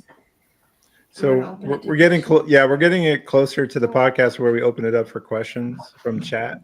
So we'll go ahead and if there's anybody in chat that has a question for Apexjeff. Or is there anything that you Actually, haven't no. talked Before about? we do that, Jeff, how can they find you on your reselling, and if they want to connect with another reseller that's as gracious and kind as you, how would they do that? Yeah, how can they contact you? Yeah, Kristen was putting some links in, I think, for my Instagram and then my whatnot. Those are the places where I would check the messages. I'm not on YouTube. I do have a YouTube channel. I think it's Apexjeff NC, but I don't really make videos for it right now. But yeah, just whatnot and Instagram is where you can kind of follow me, and it's either Apexjeff or Apexjeff NC, as in North Carolina. Okay, cool. And you also said that Do we you're have a planning on question? going to the East Tennessee He wants to know meetup. what he does for fun. Did you say that? If they want to meet you, they What can did go you to the. What'd He you say? pees and pulls for fun. I said if you want to meet you, you can go to the East Tennessee meetup. Is that what you said? Yes, that I heard. Okay. What I do for fun, I play a little bit of golf, but I already mentioned I play video games. I have a Switch. I I go to arcades. I have a friend in Winston-Salem, about an hour and a half away, who has the largest private arcade on the East Coast. Yeah, told me that. He has 150 restored arcade machines, and I go see him once a month or so, and take a lot of my friends with me. So we go have arcade days. I'm also a pretty good cook, so I'm the one who's cooking usually the bigger recipes around the house. The more than 5 ingredient recipes around here. No hot Says, dogs do and you French fries. source on every trip? Do I source on every trip? If I can work in sourcing to any trip that I take, then I can expense the miles. So, man, just shoot over to a thrift store and log those miles. I got no problem with that. Favorite song you play with your church? We'll if we play for the 8:30 service, we do hymns, mostly hymns and hymn medleys. So I love playing Old Rugged Cross and Amazing Grace and ones like that. The cross songs are my favorite ones as far as hymns are concerned. If we play for the 11 o'clock service, then we're doing praise team stuff. We're doing, Chris Tomlin type of stuff. I've never made Wagyu steak. No, that sounds great. It's expensive. Meat's expensive. Yeah. Man, I would love to be one of those guys that has a smoker, that has one of those big green egg cookers. But gosh, you got to buy meat for that, and the meat is just so expensive. I don't have money for meat. I don't do my reselling so I can buy meat. I go to NASCAR tracks and concerts. I'd rather be a vegetarian and go to a concert. Real. Yes. Right. Yeah, I wanna ramen know- noodles, man. I want to know, how was it in Nashville? I know you went and met Mike Wolf. How was that? Did you get a Oh my gosh. moment to talk to him about and ask him some questions, or what was that like for you? It was Mike Wolf is the American Pickers guy. I was so Yep. thrilled to meet him. Here we go. Yeah. I've just prepared with all the great moments here. And man, I just heard on a whim, it was somebody in Nashville that was on the Reseller Facebook group that said, hey, by the way, when you guys are in Nashville, American Pickers is there. They're going to close their store. And I'm like, how crazy is that I can go? And so I went, and I found a high resolution photograph on the internet, and then had it printed, and then I took 2 copies of that, and he signed both of them, and I gave one to Ray, National Flippers, and then I have one here in my collection somewhere. I don't have it up on the wall, but the nicest guy, made time for everybody. He's exactly what you see on TV, relating to people. So it was a thrill. Awesome. We spent a lot of time watching Yeah. American Pickers. Yeah. Little did We actually know. reached out to him to have him to a podcast sometime in the future, and we heard from a rep that he'll get back to us. So we'll see. Fingers crossed. It'll be great. Yeah. Yep. Yeah, that'd be very cool. Yeah. Jack's treasures. We have He'll be Jack on the coming go. up on the 21st. Brian so- and Tracy. yeah. I got to meet them, and I met them in Nashville, but they will come to the McKays. They'll. Mm-hmm. I think it's something with they have so much that they have to turn into McKays that they can't do it all in one. So they have to go to other ones. Yeah. Is that right? Yeah, Yes. they said that they're looked at as a wholesaler now, so that's why they come to Nashville too, and they go to McKay's, or they'll go to Knoxville and Chattanooga. They'll do big dump runs by their house, and then they'll come to Nashville, and that's where they dump off like smaller lots, something that they can just flip in a couple hours versus something that needs days to process. Oh, Chris. The Cajun Reseller. You guys should play the Cajun trumpet Reseller together. right there, Chris. Yeah. He's one of the played- first Yeah, he ones does I play the followed. trumpet. Yeah. Yeah. You could play the Saints Go Marching In with him. Billy. There's Paul Philly Flipper, Out of Focus, Sky, and then Homeschool Mama photo bombing us right here. This is my childhood hero. Who's that? Let me. I don't know. Mark Hamill. I have no Star idea. Wars, Mark Hamill, Luke Skywalker. Oh, Really? Wow. That didn't even look like him at first. Oh man, I got the number one moment of my life is meeting my childhood hero, Mark Hamill, at a Star Wars convention. I was actually the one coming out of a bathroom, and then he was leaving his training and going to a panel. And I told my kids, I said, when you go to convention, I said, just first of all, keep a Sharpie in your pocket, keep your camera ready, and then watch for crowds. And I said, you can catch a celebrity at a convention in the wild like that. And little did I know it was going to be Mark Hamill, and I just flipped. And he was so nice.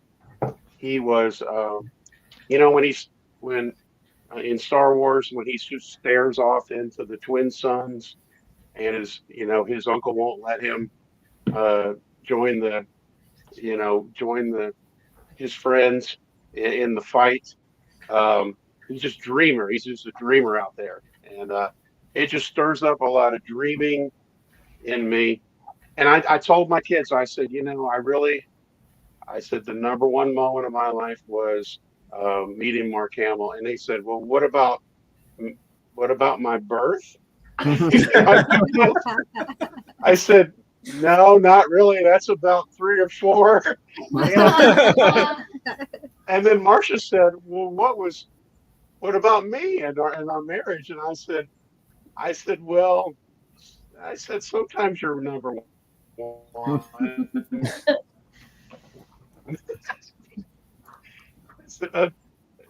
That's very special to me, of course, but I don't know.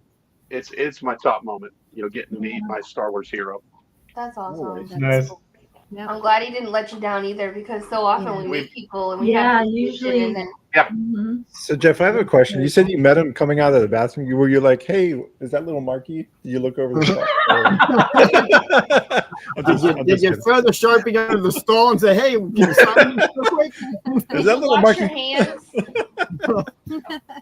I'm just kidding, but And now, if I saw a celebrity at the bathroom stall, I would do what you're supposed to do. I'd wash my hands, and then I would wait outside and not try to approach him in the bathroom. But Yeah. yeah. I just happened to be coming back from the bathroom, getting back in another line, and I'm like, oh, what's going on here? Who is it moving? And it was my hero. Mm-hmm. And he Nice. paused for pictures. Or if you wanted him to sign something for free, he would do it in passing there. And I'm like, man, I can get an autograph, or I can try to get a picture. And we didn't have these things back in I Right. didn't have this back in Mhm. 2010 when I met him. So it was a point and shoot camera that I went like that, and I prayed to God that it would take a good picture, Right. and it Blurry, did. right? That's awesome. But why not Harrison Ford? Just curious. I'm more of a Han I'm just Solo that guy. I love Harrison, but I've just never been Mm. in a place where I could meet him, or George Lucas. I've never met George Lucas, He's not a dreamer. That's but right. all the Yeah, other he's a ones are. dreamer. Yeah. He's the I love you and I know guy, right? Jeff, that's awesome. Yeah. Yeah. What other questions we have for Mr. Jeff? Or is there anything that you haven't covered, we haven't asked you that you want to talk about?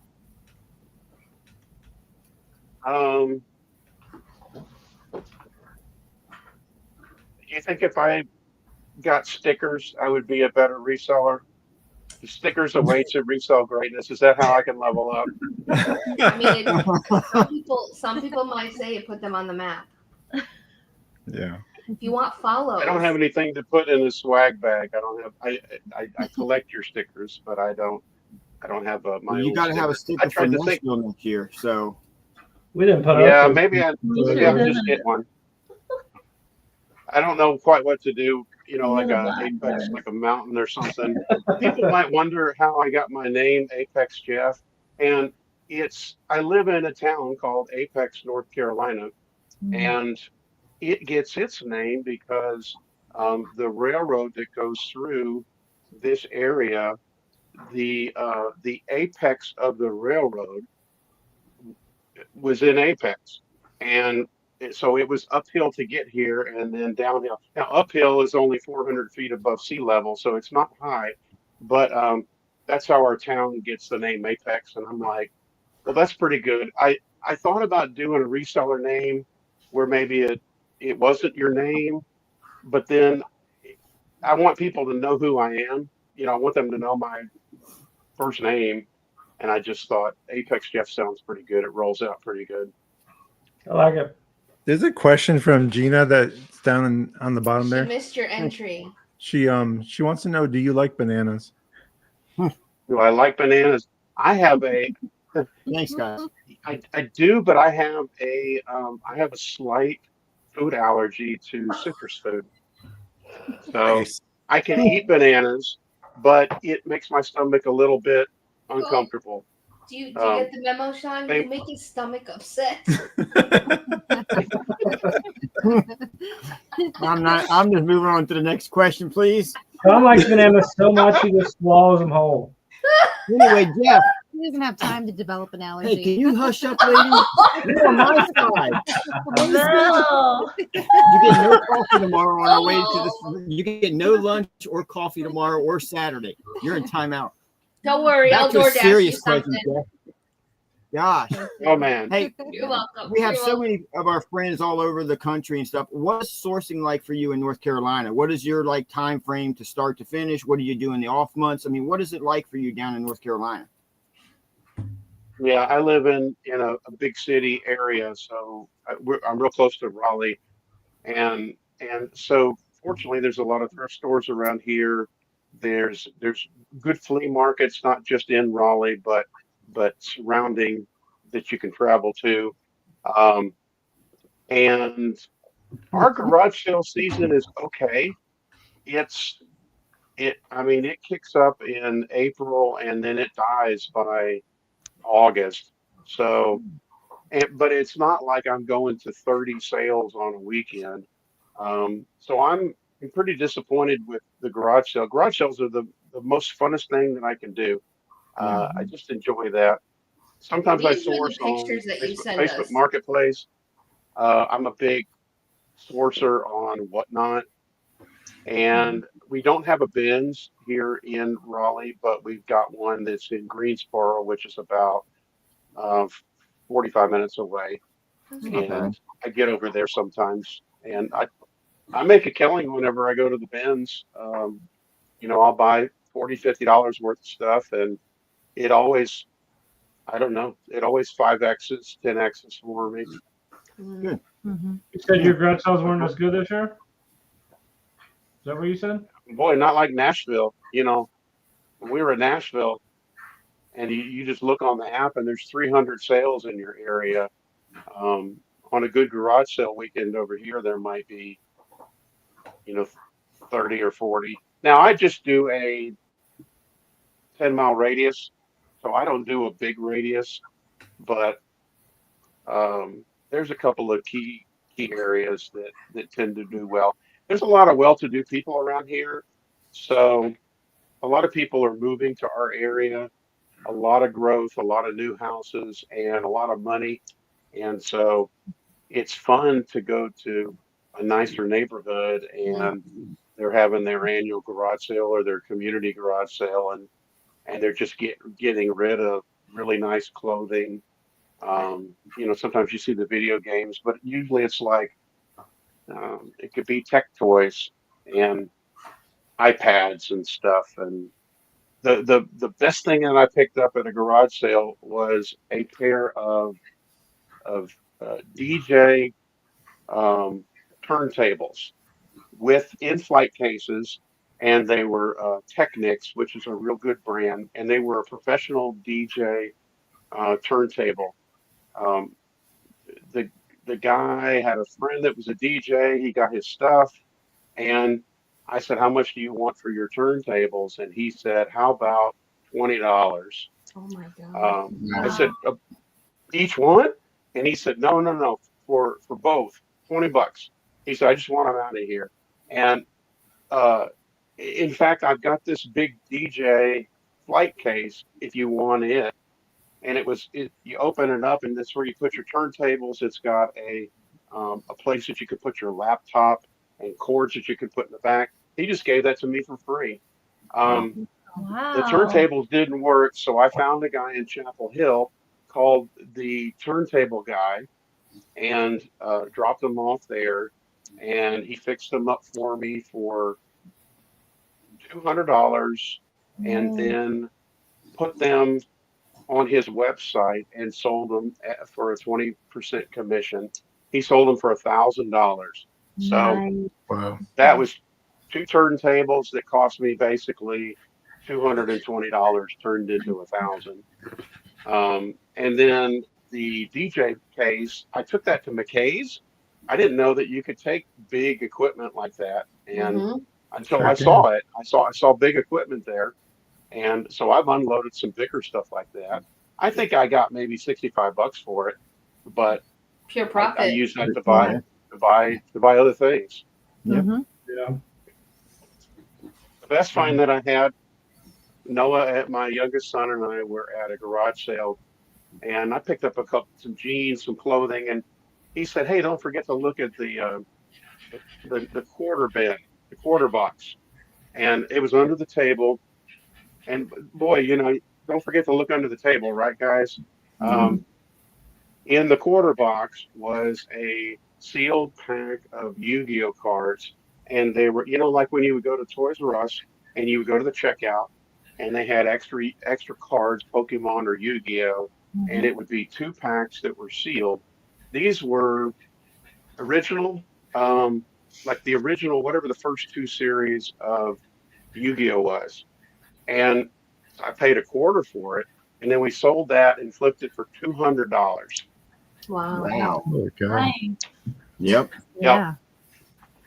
Nice. That's what fun ones.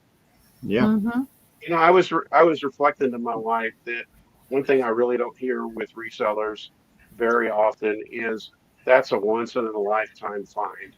Yeah. I don't hear that too much. I hear that storage unit or that bulk buy was maybe a once in a lifetime, but with reselling, and you guys know it, there's a big banger that comes frequently once a month. I've got a new story to tell. Yep. Yeah. It happens too if you source often enough. You put yourself in front of anything often enough, a lot of times, that will happen. Just like when someone says, "Oh, you won the lottery." Well, I've been playing the lottery for 20 years.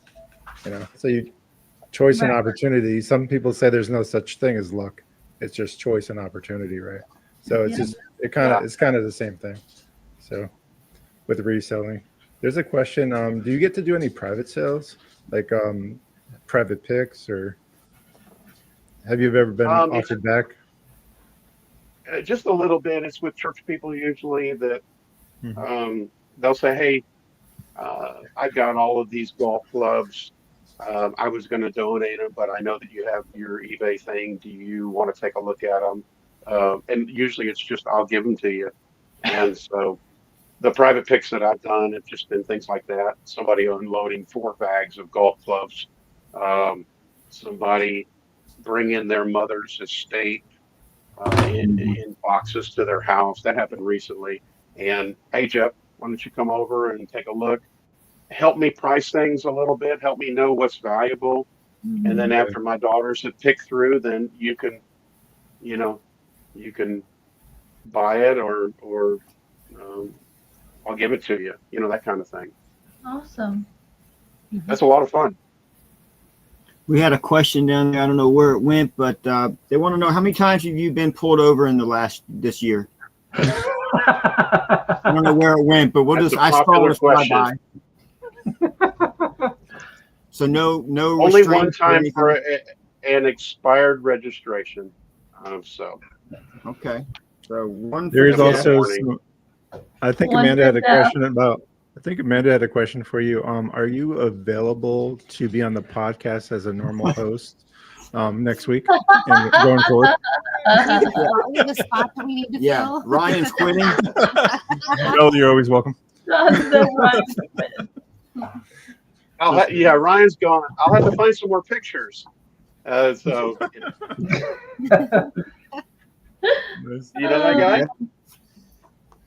That right there is where you should be putting some stuff on your wall. All the awesome photos. Yeah, and you memories. should get. I know. Yes. So I can't that's think of his Shane. name. He's Soda City Flips. If you've heard of Soda City that's Flips. right. Yep. Yep. Didn't he Shane lives quit? in South Carolina. What's that? I said, didn't he quit and now he's back or something? His thumbnails always pop up, but I never click on it. Oh, He went full time and then he had to get a job or something. yeah, he lost his job, and so he went full time for 6 months, and it was challenging. It was really tough, and you gotta have consistent inventory. You gotta have space. You gotta level up. You gotta have money to buy stuff. It's just it's tough. challenging. It's hard. I couldn't imagine doing it full time. Makes you I really think have a lot to of people question helped if him. you can do it. Yeah. There was Not in the several area we live in. It's too expensive here. It is here too. That's because you live in a tropical paradise, sir. I know.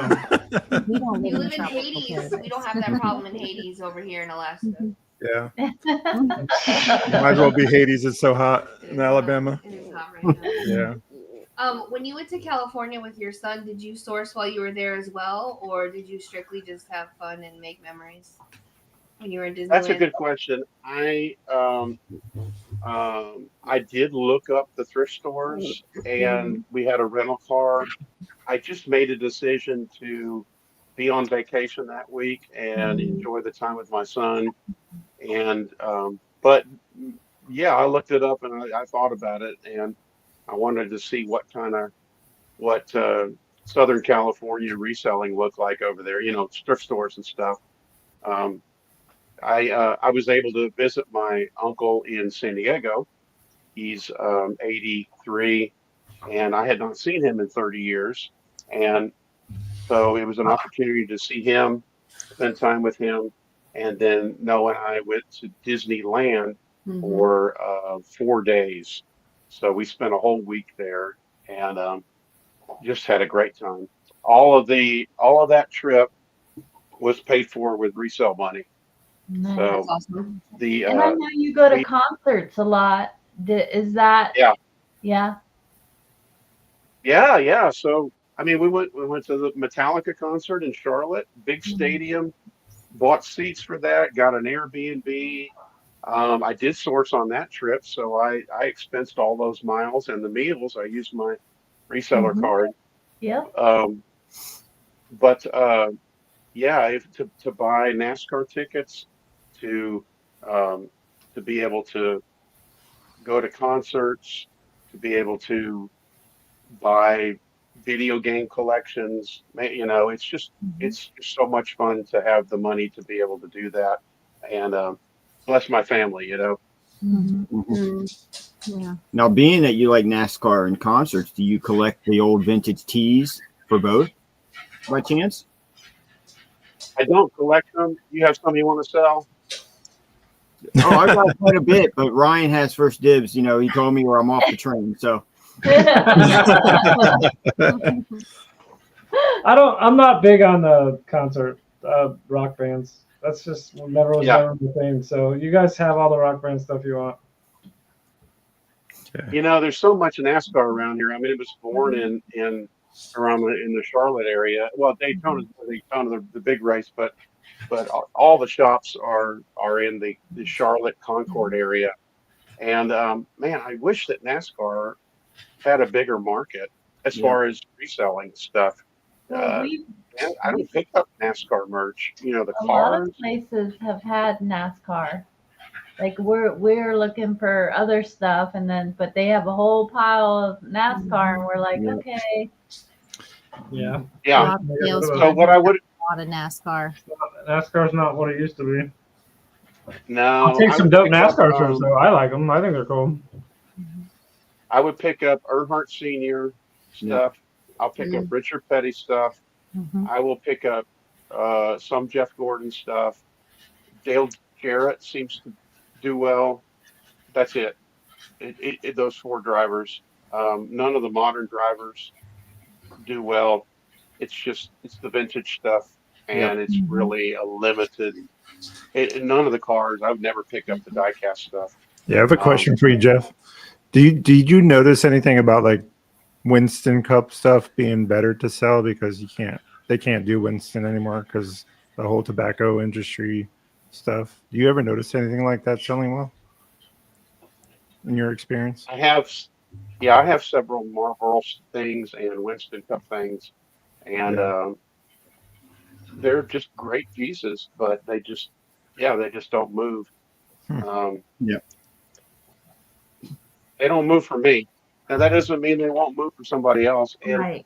It's funny how when you start to specialize in a certain niche, and sell that niche, then I don't know, they move online moves a crowd your way. So I think if I listed a lot of NASCAR and had good prices and made sales, then they probably would start moving some NASCAR people, to me. Yeah. Come on. Yeah. Now look at what he did. Listen, they just won't leave me alone, so I figured you might as well introduce you, Jeff. This is Charlie. Oh, lovely. This is Charlie, and this is Lola. Yay, they get Obviously, introductions. she's a beagle. We all have dogs. Do you have a dog, Jeff? Yeah, we've got a little Japanese chin named Sammy. Sammy. I think it's a requirement for reselling. You need a dog. It can be a very lonely business. Yeah. So That's good. now I got dog hair all over my baby shirt. Unacceptable. That could be a shirt. Do you have anything with no dog hair? Yeah, there you go. Yeah, exactly. Yeah. So you said it was a Shih Tzu? Is that what you said? Yeah. Japanese chin. Oh, yeah. Japanese. Okay. Little black and white, little lap dog. So nice. Sean, I answered your pulling over question. Did you have another question? Yeah, I got you still losing to Amanda 2-1, but it's okay. Appreciate it. Nobody's beat her yet. We'll be in touch next week, Jeff. Right on. So actually, since Jeff is here, sorry, Bob. Since Jeff was here, we had talked about doing something for the 18th. Do we want to mention that there, guys? Not today. Not yet. Not today. All right. Not Jeff, yet. you will hear from me privately on that matter. yet. Still gotta Anyway, work sounds on the good. people. Yep. Exciting times coming to the podcast. So stay Yes. tuned for future Be on the episodes. lookout for that. I think next week we have Collins on the move. That's going to be awesome. Chrissy. Chrissy. Can't wait to Chrissy. touch base with Chrissy. She's an awesome I think reseller. I'm gonna bring my loving family dollhouse and just put it right here so Chrissy can. Yes. She's going to enjoy it. She loves selling little dolls and all the accessories for that, right? Plush. Yeah, all plush. that stuff. Yeah. So I think we're about to just get ready to end the podcast. Any last questions for Mr. Jeff before we do so? Do you have any other pets by Chrissy? She answered it. Yeah. I just want to say, being new to the reseller community last year, Jeff, it was really, really great meeting you. There were some people that I thought I would never talk to again or enjoy, and I will say I thoroughly enjoyed you. So appreciative of your support of Gulf Coast Pickers, being in their lives, being in our lives. Whether you purchased anything or not, just being a reseller, seller's friend, your support has brought us to where we are. So I just really want you to know that you are the real deal. And I truly appreciate the friendship that has evolved from that. And I really, truly mean that. Obviously, I have your cell phone number. I don't utilize it as much as I should.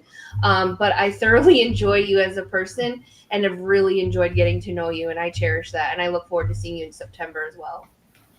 It's so fun whenever the people we meet turn out to be legit, Yeah. and they're not putting a front on, and it's just, Yeah.